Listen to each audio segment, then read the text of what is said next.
SERB कला समरथ Dolan ते राखो प्रभु नानक दे कर हर। थोड़ा बेस देवे ना। परम सन्मान योग सतगुरां दी साजी बाजी गुरु प्यारे गुरु सवारी गुरु का खास रूप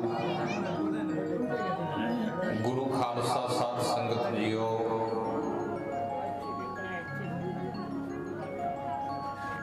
आपां वड्डियां भागां वाले हाँ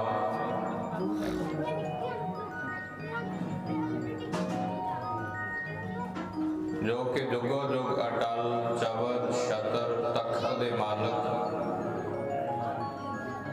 धन धन साहिब श्री गुरु ग्रंथ साहिब महाराज जी के पवित्र चरणा कमलों दीयां हाजरियां भर रहे हैं। गुरु साहिब जी ने बड़ी महान कृपा की है। कलयुग के भयानक समय के अंदर सानू सारियां नूं रल मिल के अपनी पवित्र गोद दे विच बैठण दा सुभाग बख्शिया। स्वाओ सारे रल मिल के सर्व विचारां तो पहलां तां गुरफतेह दी सांझ करांगे जिहदे नाल साडी और तुहाडी सारियां दी सांझ बन जाए। सुमाइयां बीबियां नूं बेनती है इक्को बार कहण ते गज वज के फतेह दा नारा भाई बुलंद करो। एक दूजे नाल गल्लां ना करो। हुण गल्लां दा समा नहीं। हुण आपां गुरु कीआं गल्लां करनियां ने, गुरु कीआं सिफतां करनियां ने। हर कीआ कथा कहानियां गुरमीत सुनाइयां। बलिहारी गुर अपने गुर को बल जाइया। ऐसे गुरां तो बलिहार जाइए जिन्हां ने सानू अपना इतिहास मान मता इतिहास और तुर्की बाणी अलाही बाणी महाराज सानू बख्शिश करके गए। ना आओ सारे रल मिल के गज वज के आखो वाहिगुरु जी का खालसा वाहिगुरु जी की फतेह।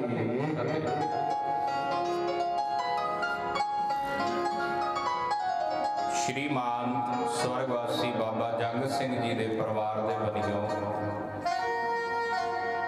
उन्हां दे सुपुत्र भाई जसवंत सिंह भाई कुलवंत सिंह भाई हरबंस सिंह तथा सारे परिवार ने रल मिल के सतगुरां दे पावन चरण परसे ਹਨ। तुर्की बाणी आई तिन सगली चिंत मिटाई जी दे श्री अखंड पाठ साहिब परसों के दिहाड़े तो प्रारंभ है। ये वड्डे भागां वालियां दी निशानी है जिन्होंने साध संगत जी इसे समय दे विच गुरु साहिब जी दर्शन देंदे ने। दर्शन दे के फिर नवाजदे भी। जिथे गुरु साहिब जी चल के आउंदे उत्थे सिख संगतां भी चल करके आउंदियां ने। सो ये बड़े उत्तम कर्मां दी निशानी है। बड़ा भाग भेटे गुरदेवा कोट अपराध मिटे हर सेवा। थोड़ी स्पीड घटा दो क्या? थोड़ी स्पीड है जी। करोड़ा अपराध बंदे दे जिंदगी विच कीते होण हो जांदे। आपां सारे अपराधी हम अपराधी सद भूलते तुम बख्शण हारे। गुरु अगे अरदास करिए। करोड़ा अपराध बंदे दे खोए जाते ने कादे नाल भाई गुरु की सेवा करके। कोट अपराध मिटे हर सेवा हरी दी सेवा करके। ते वड्डा भाग भेटे गुरदेवा। बड़े भागां दी निशानी ये है कि असी गुरु की हजूरी में बैठे उस गुरदेव दिया भजन कर रहे हैं, ओदी आराधना कर रहे हैं। ये एवें नहीं मिलता सब कुछ। ਵੱਡੇ ਭਾਗਾਂ ਨਾਲ ਮਿਲਦਾ ਹੈ। ਸੋ ਅਕਾਲੀ ਬਾਣੀ, ਧੁਰ ਕੀ ਬਾਣੀ, ਜਿਹਦੇ ਬਾਬਤ ਸਤਿਗੁਰਾਂ ਨੇ ਆਖਿਆ ਵਾਹੋ ਵਾਹੋ ਬਾਣੀ ਨਿਰੰਕਾਰ ਹੈ, ਤਿਸ ਜੇਵੜ ਅਵਰ ਨਾ ਹੋਏ। ਜਿਹਦੇ ਬਰਾਬਰ ਦਾ ਦੂਜਾ ਕੋਈ ਹੋ ਹੀ ਨਹੀਂ ਸਕਦਾ। ਬੜੇ ਦੁਨੀਆ ਸੰਸਾਰ ਦੇ ਅੰਦਰ ਦੇਵੀ ਦੇਵਤੇ ਨੇ, ਬੜੇ ਧਰਮ ਨੇ, ਸਭ ਸਤਿਕਾਰਯੋਗ ਨੇ, ਪਰ ਸਤਿਗੁਰਾਂ ਦੇ ਬਰਾਬਰ ਕੋਈ ਨਹੀਂ ਹੈ। ਬਾਣੀ ਗੁਰੂ, ਗੁਰੂ ਹੈ ਬਾਣੀ, ਵਿੱਚ ਬਾਣੀ ਅੰਮ੍ਰਿਤ ਸਾਰੇ। ਸਾਰੀ ਗੁਰਬਾਣੀ ਦੇ ਅੱਖਰ ਅੱਖਰ ਦੇ ਵਿੱਚ ਅੰਮ੍ਰਿਤ ਹੈ ਭਾਈ, ਅੰਮ੍ਰਿਤ। ਅੰਮ੍ਰਿਤ ਪੀਵੋ ਸਦਾ ਸਿਰ ਜੀਵੋ। ਮਹਾਰਾਜ ਕਹਿੰਦੇ ਅੰਮ੍ਰਿਤ ਜਿਹੜਾ ਪੀ ਲਏਗਾ ਉਹ ਅਮਰ ਹੋ ਜਾਏਗਾ, ਸਦਾ ਲਈ ਉਹ ਜਿਉਂਦਾ, ਕਦੇ ਮਰਦਾ ਨਹੀਂ। ਸਰੀਰ ਕਰਕੇ ਬੰਦਾ ਚਲਿਆ ਜਾਂਦਾ ਹੈ, ਪਰ ਹਮੇਸ਼ਾ ਉਹ ਜਿਉਂਦੇ ਨੇ, ਅਮਰ ਹੋ ਗਏ ਨੇ, ਜਿਨ੍ਹਾਂ ਨੇ ਭਾਈ ਇਸ ਬਾਣੀ ਨੂੰ ਗਾਇਨ ਕੀਤਾ, ਬਾਣੀ ਨੂੰ ਸੁਣਿਆ। ਧੰਨ ਬਾਬਾ ਦੀਪ ਸਿੰਘ ਜੀ ਦੀ ਗੱਲ ਕਰੀਏ, ਜਿਨ੍ਹਾਂ ਨੂੰ ਅੱਜ ਇਤਿਹਾਸ ਦੇ ਅੰਦਰ ਮਾਣ ਦੇ ਨਾਲ ਕਿਹਾ ਜਾਂਦਾ ਅਨੋਖੇ ਅਮਰ ਸ਼ਹੀਦ, ਧੰਨ ਧੰਨ ਬਾਬਾ ਦੀਪ ਸਿੰਘ ਜੀ। ਆਖੋ ਸਤਿਨਾਮ ਸ੍ਰੀ ਵਾਹਿਗੁਰੂ। ਸਾਧ ਸੰਗਤ ਜੀ, ਅਮਰ ਹੋ ਜਾਂਦੇ ਨੇ ਜਿਹੜੇ ਗੁਰਬਾਣੀ ਦਾ ਗਾਇਨ ਕਰਦੇ ਨੇ, ਗੁਰਬਾਣੀ ਨੂੰ ਸੁਣਦੇ ਨੇ, ਗੁਰਬਾਣੀ ਪੜ੍ਹਦੇ ਨੇ। ਸੋ ਇਸ ਘਰ ਦੇ ਅੰਦਰ 48 ਘੰਟਿਆਂ ਤੋਂ ਲੈ ਕੇ ਨਿਰੰਤਰ ਬਾਣੀ ਦਾ ਜਾਪ ਹੋਇਆ। ਇਹ ਘਰ ਦਾ, ਇਹ ਧਰਤੀ ਦਾ, ਇਹ ਨਗਰ ਦਾ ਕੋਨਾ ਕੋਨਾ ਪਵਿੱਤਰ ਹੋ ਗਿਆ। ਜਿੱਥੋਂ ਤੱਕ ਬਾਣੀ ਦੀ ਆਵਾਜ਼ ਜਾਂਦੀ ਹੈ ਸਾਧ ਸੰਗਤ ਜੀ, ਉੱਥੋਂ ਤੱਕ ਆਧਾਰ ਹੁੰਦਾ ਸਭ ਦਾ। ਪਸ਼ੂ ਪ੍ਰੇਤ ਮੁਗਧ ਕੋ ਤਾਰੈ, ਪਾਹਣ ਪਾਰ ਉਤਾਰੈ, ਨਾਨਕ ਦਾਸ ਤੇਰੀ ਸ਼ਰਨਾਈ ਸਦਾ ਸਦਾ ਬਲਿਹਾਰ। ਐਸੇ ਸਤਿਗੁਰਾਂ ਤੋਂ ਸਦਾ ਬਲਿਹਾਰੇ ਜਾਈਏ। ਸਾਧ ਸੰਗਤ ਜੀ, ਜਿਵੇਂ ਕਲਗੀਧਰ ਪਾਤਸ਼ਾਹ ਮਹਾਰਾਜ ਗੁਰੂ ਗੋਬਿੰਦ ਸਿੰਘ ਸਾਹਿਬ ਮਹਾਰਾਜ ਜੀ ਜਦੋਂ ਇਧਰ ਦੀਨੇ ਕਾਂਗੜ ਦੀ ਧਰਤੀ ਤੇ ਪਹੁੰਚੇ ਆ ਨਾ, ਤਾਂ ਇੱਕ ਅਨਾਥ ਜੋਗੀ ਨੇ ਬੇਨਤੀ ਕੀਤੀ ਸੀ, ਸਤਿਗੁਰੂ ਜੀ ਤੁਸੀਂ ਖਾਲਸੇ ਨੂੰ ਹੁਕਮ ਲਾ ਦਿੱਤਾ ਵੀ ਸਰਹੰਦ ਸਮਾਣਾ ਸੋਧ ਦਿਓ, ਫਤਿਹ ਕਰ ਦਿਓ, ਤੇ ਮਹਾਰਾਜ ਉੱਥੇ ਸਾਡਾ ਵੀ ਡੇਰਾ ਹੈ, ਸਾਡੇ ਵੀ ਸਿੱਖ ਸੇਵਕ ਬਸਦੇ ਨੇ। ਮਹਾਰਾਜ ਕੀ ਉਹਨਾਂ ਨੂੰ ਵੀ ਉਹ ਭਸਮ ਕਰ ਦੇਗਾ ਖਾਲਸਾ? ਗੁਰੂ ਸਾਹਿਬ ਕਹਿੰਦੇ ਭਾਈ ਅਨਾਥਾ ਸਾਧੂਆ, ਜਾ ਇਉਂ ਕਰ, ਮਸੀਤ ਤੇ ਚੜ ਕੇ, ਤੇਰੇ ਡੇਰੇ ਤੇ ਚੜ ਕੇ ਨਾ ਸੰਖ ਪੂਰ ਦੇ। ਜਿੱਥੋਂ ਤੱਕ ਸੰਖ ਦੀ ਆਵਾਜ਼ ਜਾਵੇਗੀ ਨਾ, ਉਥੋਂ ਤੱਕ ਤੇਰੀ ਸਰਹੰਦ ਤੇ ਕੋਈ ਆਂਚ ਨਹੀਂ ਆਉਂਦੀ, ਕੋਈ ਦੁੱਖ ਤਕਲੀਫ ਖਾਲਸਾ ਆਵੇਗਾ ਹੀ ਨਹੀਂ ਅੰਦਰ।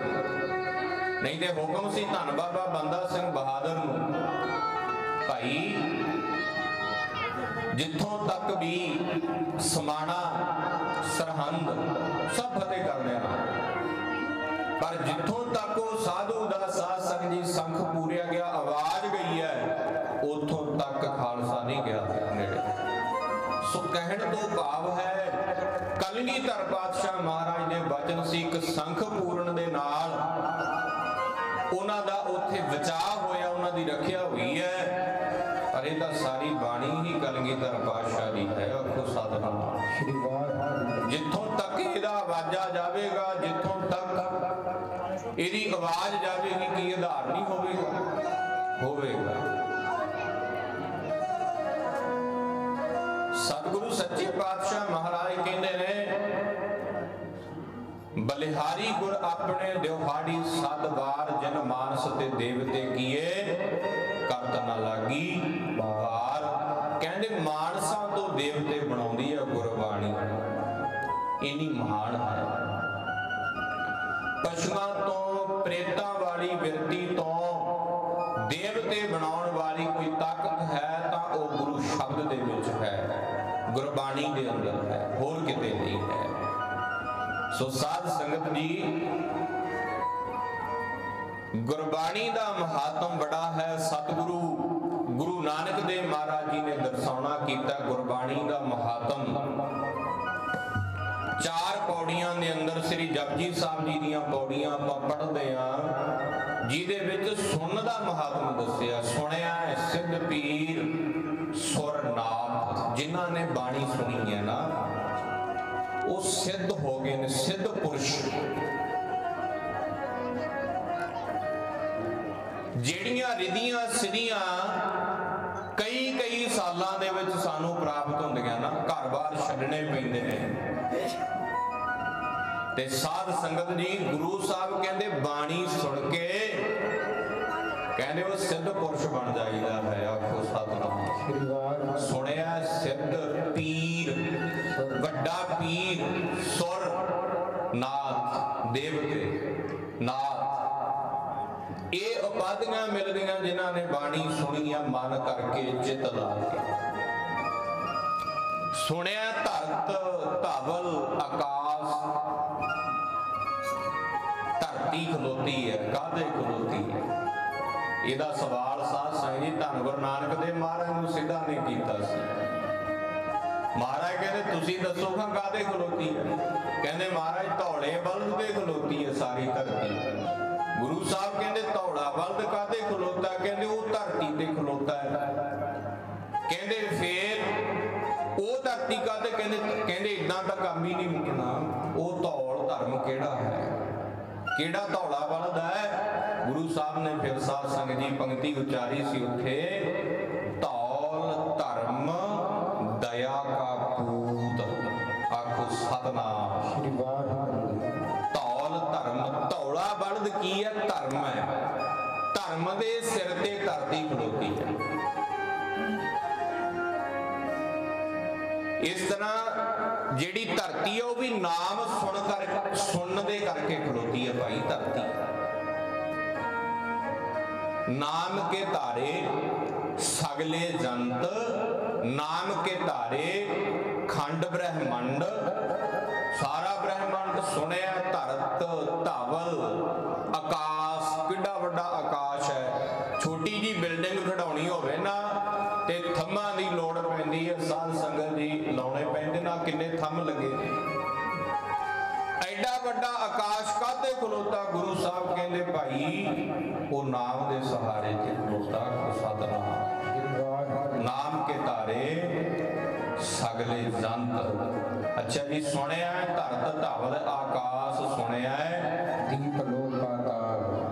ਦੀਪ ਲੋਕ ਪਾਤਾਲ, ਦੀਪ ਲੋਕ ਪਾਤਾਲ ਜਿਹੜੇ ਨੇ ਉਹ ਕਾਹਦੇ ਖਲੋਤੇ? ਨਾਮ ਸੁਣਨ ਕਰਕੇ, ਬਾਣੀ ਸੁਣਨ ਕਰਕੇ। ਤੇ ਬੰਦਿਆ ਤੂੰ ਗੁਰਬਾਣੀ ਤੋਂ, ਨਿਤਨੇਮ ਤੋਂ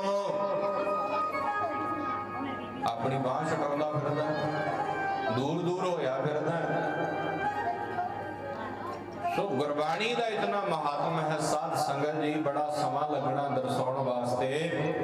ਗੁਰੂ ਸਾਹਿਬ ਕਹਿੰਦੇ ਨੇ ਸੁਣਿਆ ਧਰਤ ਧਵਲ ਆਕਾਸ਼, ਸੁਣਿਆ ਦੀਪ ਲੋਕ ਪਾਤਾਲ, ਸੁਣਿਆ ਪੋਹੇ ਨਾ ਸਕੈ ਕਾਲ। ਜਿਨ੍ਹਾਂ ਨੇ ਬਾਣੀ ਸੁਣੀ ਆ ਉਹਨਾਂ ਨੂੰ ਕਾਲ ਪੋਹ ਨਹੀਂ ਸਕਦਾ, ਉਹਨਾਂ ਦਾ ਕਾਲ ਨਹੀਂ ਆਉਂਦਾ। ਕਿਵੇਂ? ਕਹਿੰਦੇ ਉਹਨਾਂ ਦਾ ਨਾਮ ਸਦਾ ਅਮਰ ਰਹਿੰਦਾ ਹੈ। ਆਖੋ ਸਤਿਨਾਮ। ਬੜੇ ਸਾਡੇ ਦਾਦੇ ਪੜਦਾਦੇ ਆਏ, ਸਾਧ ਸੰਗਤ ਜੀ ਚਲੇ ਗਏ, ਚੌਥੀ ਪੀੜੀ ਪੰਜਵੀਂ ਪੀੜੀ ਪੁੱਛ ਲਓ ਕਿਸੇ ਨੂੰ ਵੀ ਨਾਮ ਯਾਦ ਹੈ? ਖੱਪ ਗਏ, ਮਰ ਗਏ, ਖਤਮ ਹੋ ਗਏ। ਤੇ ਸਾਧ ਸੰਗਤ ਜੀ ਕਬੀਰ ਸਾਹਿਬ ਜੀ ਕਿੰਨੀਆਂ ਸਦੀਆਂ ਹੋ ਗਈਆਂ ਹੋਇਆਂ ਨੂੰ ਤੇ ਅੱਜ ਵੀ ਉਹ ਸਾਨੂੰ ਯਾਦ ਨੇ। ਕਿਉਂ? ਕਿਉਂਕਿ ਉਹਨਾਂ ਨੇ ਬੰਦਗੀ ਕੀਤੀ ਹੈ। ਸੋ ਬੰਦਗੀ ਸਾਧ ਸੰਗਤ ਜੀ ਇਤਨਾ ਮਹਾਤਮ ਹੈ ਬੰਦਗੀ ਦਾ। ਗੁਰੂ ਸਾਹਿਬ ਕਹਿੰਦੇ ਸੁਣਿਆ ਪੋਹੇ ਨਾ ਸਕੈ ਕਾਲ, ਨਾਨਕ ਭਗਤਾਂ ਸਦਾ ਵਿਗਾਸ। ਗੁਰੂ ਨਾਨਕ ਦੇਵ ਮਹਾਰਾਜ ਮੋਹਰ ਲਾਉਂਦੇ ਆ, ਕਹਿੰਦੇ ਭਾਈ ਸਦਾ ਹੀ ਉੱਥੇ ਵਿਕਾਸ ਰਹਿੰਦਾ, ਸਦਾ ਹੀ ਖੇੜਾ ਬਣਿਆ ਰਹਿੰਦਾ ਹੈ, ਸਦਾ ਹੀ ਆਨੰਦ ਰਹਿੰਦਾ ਉਸ ਘਰ ਵਿੱਚ, ਉਸ ਹਿਰਦੇ ਦੇ ਵਿੱਚ ਜਿਹੜਾ ਹਿਰਦਾ ਮਨ ਕਰਕੇ ਬਾਣੀ ਸੁਣਦਾ। ਨਾਨਕ ਭਗਤਾਂ ਸਦਾ ਵਿਕਾਸ, ਸੁਣਿਆ ਹੈ ਦੁੱਖ ਪਾਪ ਕਾ ਨਾਸ। ਦੁੱਖਾਂ ਪਾਪਾਂ ਦਾ ਨਾਸ ਹੋ ਜਾਂਦਾ ਸਾਧ ਸੰਗਤ ਜੀ ਸਤਿਗੁਰਾਂ ਦੀ ਬਾਣੀ ਸੁਣ ਕੇ। ਜਿਨ੍ਹਾਂ ਨੇ ਬਾਣੀ ਸੁਣੀ ਆ ਨਾ, ਮਹਾਰਾਜ ਕਹਿੰਦੇ ਉਹਨਾਂ ਦਾ ਦੁੱਖਾਂ ਦਾ ਨਾਸ ਹੋ ਜਾਂਦਾ। ਆਪਾਂ ਵੀ ਸਾਧ ਸੰਗਤ ਜੀ ਪੜ੍ਹੀਏ, ਨਾਲ ਨਾਲ ਪੰਨ ਕਰੀਏ ਗੁਰੂ ਅੱਗੇ।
ਸੋ ਇਸ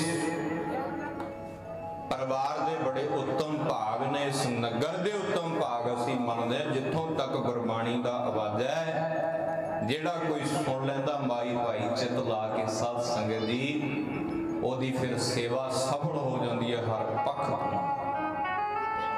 ਸੋ ਗੁਰਬਾਣੀ ਸੁਣਨ ਦਾ ਹੀ ਮਹਾਤਮਾ ਹੈ। ਕਿੰਨੇ ਪ੍ਰਮਾਣ ਸਤਿਗੁਰੂ ਜੀ ਦਿੰਦੇ ਨੇ, ਸਾਨੂੰ ਸਿੱਖਿਆ ਦਿੰਦੇ ਨੇ। ਆਵੋ ਸਿੱਖ ਸਤਿਗੁਰੂ ਕੇ ਪਿਆਰੇ ਹੋ, ਗਾਵੋ ਸੱਚੀ ਬਾਣੀ।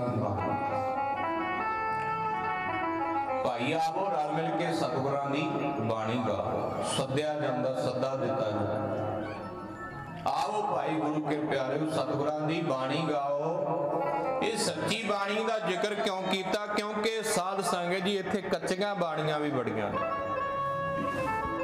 ਸਤਿਗੁਰੂ ਬਿਨਾ ਹੋਰ ਕੱਚੀ ਹੈ ਬਾਣੀ। ਬਾਣੀ ਤਾਂ ਕੱਚੀ, ਸਤਿਗੁਰੂ ਬਾਝੋਂ ਹੋਰ ਕੱਚੀ ਬਾਣੀ। ਅਸੀਂ ਵੀ ਚੱਕੀ ਫਿਰ ਫਲਾਨਾ ਜਾਪ ਕਰਦਾ ਜੀ, ਮੈਂ ਫਲਾਨਾ ਸ਼ਬਦ ਪੜ੍ਹਦਾ।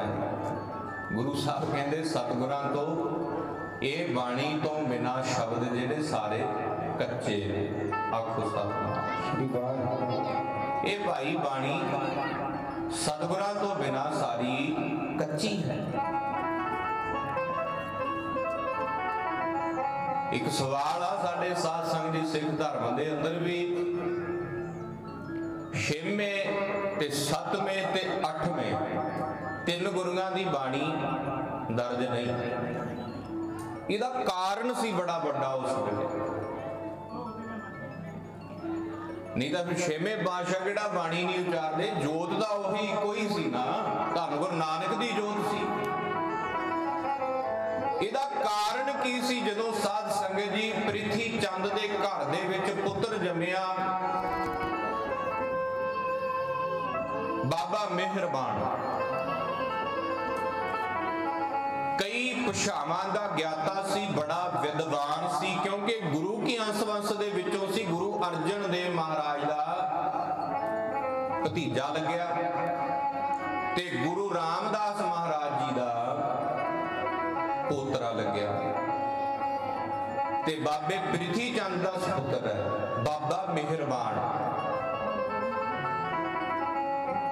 ਹੁਣ ਜਦੋਂ ਪੰਜਵੇਂ ਪਾਤਸ਼ਾਹ ਮਹਾਰਾਜ ਦੇ ਗ੍ਰਹਿ ਵਿਖੇ ਹਜੇ ਕੋਈ ਔਲਾਦ ਨਹੀਂ ਪੈਦਾ ਹੋਈ ਸੀ, ਬਾਅਦ ਵਿੱਚ ਛੇਵੇਂ ਪਾਤਸ਼ਾਹ ਪੈਦਾ ਹੁੰਦੇ ਆ, ਤਾਂ ਪ੍ਰਿਥੀ ਚੰਦ ਨੇ ਕਿਹਾ ਵੀ ਪੁੱਤਰਾ ਮੈਂ ਵੰਡ ਵਡੇਰਾ ਕਰ ਲਿਆ, ਆਪਾਂ ਨੂੰ ਜਾਇਦਾਦ ਵੀ ਵੱਧ ਆਪਾਂ ਹੜੱਪੀ ਹੈ ਗੁਰੂ ਘਰ ਦੀ, ਮਾਇਆ ਵੀ ਆਪਣੇ ਕੋਲੇ ਬੜੀ ਹੈ, ਹਰ ਪੱਖ ਤੋਂ ਆਪਾਂ ਬੜੇ ਧਨਾਨ ਆ, ਹਰ ਪੱਖ ਤੋਂ ਧਨਾਨ ਆ, ਪਰ ਇੱਕ ਪਾਸਿਓਂ ਮਾਰ ਖਾਨੇ ਆਪਾਂ ਨੂੰ ਗੁਰਤਾ ਗੱਦੀ ਨਹੀਂ ਮਿਲੀ। ਤੇ ਗੁਰਤਾ ਗੱਦੀ ਤਾਂ ਨਹੀਂ ਮਿਲੀ ਕਿਉਂਕਿ ਮੈਂ ਬਾਣੀ ਉਚਾਰਨ ਨਹੀਂ ਜਾਣਦਾ ਸੀ ਤੇ ਅਰਜਨ ਦੇਵ ਬਾਣੀ ਉਚਾਰਨ ਜਾਣਦਾ ਸੀ। ਗੁਰੂ ਅਰਜਨ ਦੇਵ ਮਹਾਰਾਜ ਬਾਣੀ ਉਚਾਰੀ ਤੇ ਉਹਨਾਂ ਨੂੰ ਗੁਰੂ ਦੀ ਸਥਾਪਨਾ ਹੋਈ, ਹੁਣ ਉਹ ਆਪਣੀ ਮਤ ਅਨੁਸਾਰ ਗੱਲ ਕਰਦਾ ਹੈ। ਇਹ ਹੈ ਤਾਂ ਧੁਰ ਤੋਂ ਹੀ ਡਿਊਟੀ ਲੱਗੀ ਸੀ, ਕਿਉਂਕਿ ਗੁਰੂ ਅਮਰਦਾਸ ਮਹਾਰਾਜ ਨੇ ਹੀ ਵਰ ਦੇ ਦਿੱਤਾ ਸੀ, ਦੋਹਿਤਾ ਗੁਰੂ ਕਾ ਦੋਹਿਤਾ ਬਾਣੀ ਕਾ ਬੋਹਿਥਾ। ਛੋਟੇ ਹੁੰਦੇ ਸੀ ਗੁਰੂ ਅਰਜਨ ਦੇਵ ਮਹਾਰਾਜ, ਗੁਰੂ ਅਮਰਦਾਸ ਮਹਾਰਾਜ ਦੇ ਦੋਤਰੇ ਲੱਗਦੇ ਸੀ ਨਾ, ਤੇ ਐਦਾਂ ਜਦੋਂ ਰੁੜਦੇ ਸੀ ਤੇ ਸਾਧ ਸੰਗਤ ਜੀ ਉੱਠੇ, ਪਲੰਗੇ ਨਾਲ ਹੱਥ ਜਦੋਂ ਲਾਏ ਤੇ ਸਾਧ ਸੰਗਤ ਜੀ ਪਲੰਗਾ ਸਾਰਾ ਹਿਲਾ ਦਿੱਤਾ ਸੀ। ਕਹਿੰਦੇ ਆਹ ਕਿਹੜਾ ਬਾਲਕ ਆ ਜਿਹਨੇ ਸਾਡੀ ਸਾਰੀ ਮੰਜੀ ਹਿਲਾਤੀ। ਤਾਂ ਬੀਬੀ ਭਾਨੀ ਭੱਜ ਕੇ ਆਈ, ਕਹਿਣ ਲੱਗੀ ਮਹਾਰਾਜ ਗੁਰੂ ਪਿਤਾ ਜੀ ਇਹ ਤੁਹਾਡਾ ਦੋਤਰਾ, ਉਦੋਂ ਵਰ ਦਿੱਤਾ ਸੀ, ਕਹਿੰਦੇ ਭਾਰੀ ਗੁਰੂ ਹੋਵੇਗਾ, ਭਾਰੀ ਮਹਿਮਾ ਸੋਭਾ ਹੋਵੇਗੀ, ਇਹਦੀ ਭਾਰੀ ਮਹਿਮਾ ਹੋਣੀ ਹੈ। ਤੇ ਦੋਹਿਥਾ ਬਾਣੀ ਕਾ ਬੋਹਿਥਾ, ਇਹ ਬਾਣੀ ਦਾ ਬੋਹਿਤ ਹੋਵੇਗਾ। ਸੋ ਬਾਣੀ ਉਚਾਰਨ ਦਾ ਜਿਹੜਾ ਵਰ ਸੀ ਧੰਨ ਗੁਰੂ ਅਮਰਦਾਸ ਮਹਾਰਾਜ ਤੋਂ ਮਿਲਿਆ ਸੀ, ਗੋਬਿੰਦਵਾਲ ਸਾਹਿਬ ਦੀ ਧਰਤੀ ਤੇ ਪਹਿਲੇ। ਤੋ ਸਾਧ ਸੰਗਤ ਜੀ ਫਿਰ ਸਤਿਗੁਰਾਂ ਨੇ ਵੇਖੋ ਬਾਣੀ ਉਚਾਰੀ ਗੁਰੂ ਅਰਜਨ ਦੇਵ ਮਹਾਰਾਜ ਨੇ, ਤੇ ਪ੍ਰਿਥੀ ਚੰਦ ਕਹਿੰਦਾ ਹੈ ਉਹ ਪੁੱਤਰਾ ਸਭ ਕਾਸ਼ੇ ਤੇ ਆਪਾਂ ਬਰਾਬਰ, ਆਪਣੇ ਕੋਲੇ ਮਸੰਦ ਬੜੇ ਆ, ਸੇਵਾਦਾਰ ਬੜੇ ਆ, ਲੰਗਰ ਆਪਣਾ ਚੱਲਦਾ ਹੈ, ਸੰਗਤਾਂ ਨੂੰ ਧੱਕੇ ਨਾਲ ਇਧਰ ਨੂੰ ਬੜਾ ਆਪ ਲਿਆਉਂਦੇ ਸੀ ਆਪਣੇ ਲੰਗਰਾਂ ਦੇ ਵਿੱਚ, ਸੰਗਤ ਬੜੀ ਆਪਣੇ ਨਾਲ ਹੈ, ਧੱਕੇ ਨਾਲ ਹੀ, ਪਰ ਆਪਣੇ ਕੋਲੇ ਹੈ ਨਹੀਂ ਤਾਂ ਗੁਰਤਾ ਗੱਦੀ ਨਹੀਂ ਹੈਗੀ। ਆਖੋ ਸਤਿਨਾਮ। ਇਹ ਲੈਣੀਆਂ ਹੁਣ ਤੈਨੂੰ ਬੜੀਆਂ ਭਾਸ਼ਾਵਾਂ ਦਾ ਗਿਆਨ ਹੈ, ਤੂੰ ਬੜਾ ਵੱਡਾ ਕਵੀ ਹੈ, ਕਾਵ ਰਚਨਾ ਬੜੀ ਤਕੜੀ ਸੀ ਬਾਬੇ ਮਿਹਰਬਾਨ ਦੀ, ਹੋਵੇ ਨਾ ਤਾਂ ਹੋਵੇ ਤੂੰ ਹੁਣ ਬਾਣੀ ਉਚਾਰਦਾ।